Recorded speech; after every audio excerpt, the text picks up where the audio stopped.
First, I'd like to thank the organizing committee for inviting me to give this talk and be part of this outstanding scientific conference. Let me start by telling you a little bit about my background. I'm Ghadeer Abdelaal, Forensic Medicine and Toxicology Senior Lecturer at Faculty of Medicine, Zagazig University, also a Fellow of the Egyptian Forensic Medicine Authority in Cairo, and a founding member of Zagazig Forensic and Clinical Toxicology Research Laboratory. I'm delighted to share with you this talk, which is part of a book chapter that I published earlier this year. This presentation should be of a particular interest to those of you who work in drug analysis industry, forensic and toxicology laboratories, the pharmaceutical industries, and even police and security officers. As we know, illicit drug consumption and its associated criminal activities have reached alarming proportions in recent years. To overcome this crisis, a new decentralization trend of confirmatory laboratory techniques has received considerable attention from scientists to suit points of care. The traditional confirmatory standards for drug analysis are GC-MS and liquid chromatography tandem mass spectrometer. However, these techniques employ large equipment, extensive sample preparation, and long analytical time. Thus, they are not suited the in-field drug testing.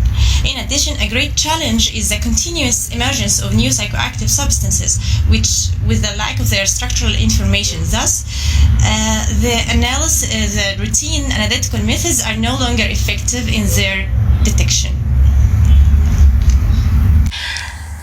So the aim of this talk is to discuss the most advanced portable devices for illicit drugs detection at points of care.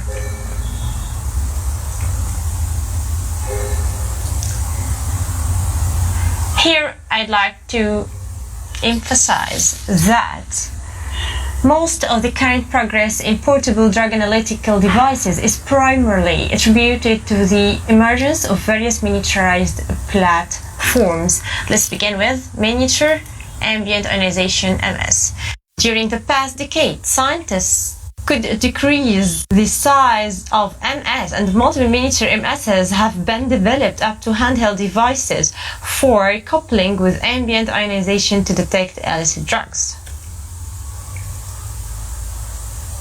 There are three main steps in MS principles. The first is ionization, then analysis via MS, and detection via detector. The marked advance in ionization techniques from hard ionization, which is breaking chemical bonds in the molecule via an electron beam to produce charged molecular ions, to soft ionization that ionizes the molecules without fragmentation via laser beam or electrospray ionization, for example, and finally the ambient ionization, which is a cornerstone in miniature ambient ionization MS development. Ambient ionization develops ions outside MS from samples in their indigenous state without any prior preparation. In 2004, desorption electrospray ionization was reported as the first ambient ionization techniques, and since then, more than 40 methods of ambient ionization have been described. Here, this is an electrospray ionization-based techniques. Here, a charged solvent particles surround the molecules instead of the breaking chemical bonds of the hard ionization techniques. This figure shows the Mini 12MS system, which is a paper spray ambient ionization based technique coupled with a miniaturized portable MS. The development of portable MSs is an important aspect for transferring MS methods into point of care or on-site applications. So this is another example of an overall weight of about 12 kilogram backpack miniature MS. Despite the benefits of MS, it still has many limitations. For instance, ambient ionization is subjected to variations of ambient conditions. For example, humidity, temperature, and air contaminants. Specimens' properties affect desorption and entrance of the analytes into the MS. Also, it skips a very important step, which is chromatographic separation. So the samples with complex matrices are prone to strong matrix effect. The presence of some compounds, which means that the presence of some compounds in the matrix that may suppress the ionization of the targeted analyte, hence not affected by the electric field and cannot be detected. Lastly, the isomeric compounds are difficult to be discriminated as they have similar molecular weight. Thus, in MSs they give one peak, as MS depends on the mass to charge ratio, as we know. This leads me directly to the next advance, which is portable ion mobility spectrometer. Recently, many handheld ion mobility spectrometers have been developed to be used as a field portable system in airports for detection of illicit drugs and explosives, and in combat areas to detect chemical weapons. Ion mobility spectrometer can detect 1 part per billion. This means 1 molecule in a billion, and is so very sensitive and is very selective as well.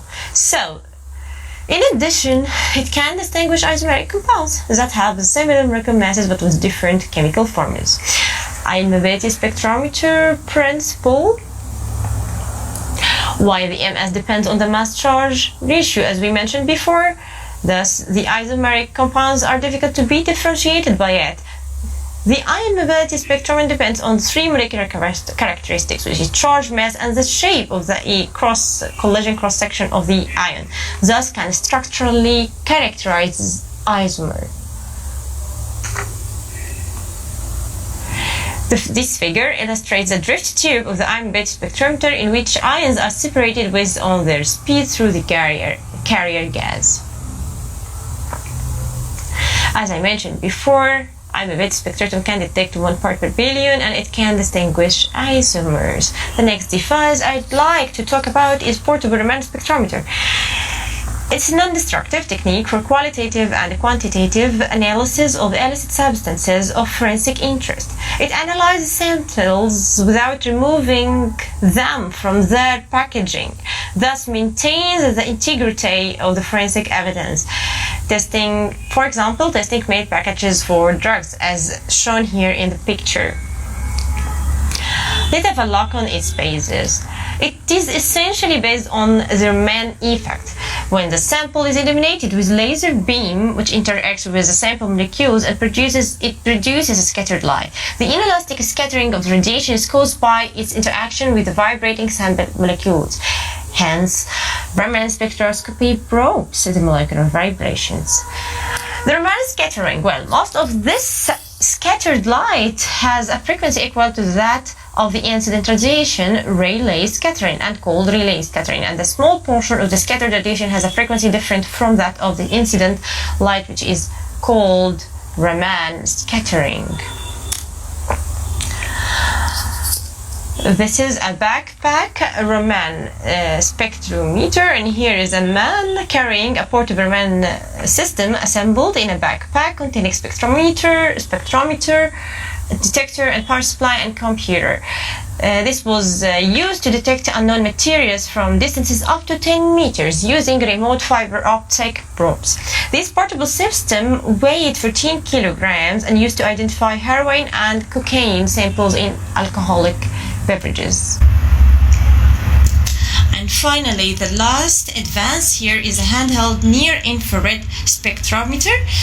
It gives real-time information about the type, and the purity of such substance. This technique is non-destructive to the samples and takes only few seconds and provide both qualitative and quantitative data. In addition to the geolocation information, which we can have it by its coupling with a mobile application. Okay, now we want to give an idea about the near-infrared region, which is a part of the electromagnetic spectrum just before the visible light. Its region ranges from 700 to 2500 nanometer wavelength. So the infrared region, which is just next to the visible light, is subdivided into three regions: near infrared, mid infrared, and far infrared. Here we use a near infrared radiation. An infrared spectrum is obtained by passing the infrared radiation through the sample and determining the amount of the incident radiation that is absorbed at each infrared frequency. The infrared spectra of a pure compound produces a distinct fingerprint that differentiated from infrared spectra absorption patterns of other compounds, including isomers. Virtually all compounds possess infrared active vibrational modes. The interpretation of this spectrum enables determination of the molecular functional groups, thus making the identification of molecules easier. This is an example of on-site near-infrared device coupled with a mobile application, and the photo on the left is a screenshot of the mobile application. To sum up, miniature ambient ionization MS is very rapid with no sample preparation, but it is more expensive than other alternatives in point-of-care settings and has some limitations. Thus, the best methods for point-of-care drug testing are portable ion mobility spectrometer, portable Raman spectrometer, and handheld near-infrared spectrometer for their accurate, easy, and quick detection of drugs within seconds. Finally, I'd like to finish with some recommendations. The miniature ambient ionization MS needs further research to overcome its limitations regarding sampling and matrix effect of complex specimens. And portable analytical devices such as ion mobility spectrometer, Raman, and near-infrared spectroscopies are currently available. However, a wider partnership between healthcare agencies and companies which produce them is needed to discuss their possible utility in point-of-care settings by affordable costs. Thank you very much for being such attentive audiences. If you have any question, I'd be glad to answer them now. Thank you, Dr. Ghadeer. Thank you for the presentation. Any questions to Dr. Ghadeer?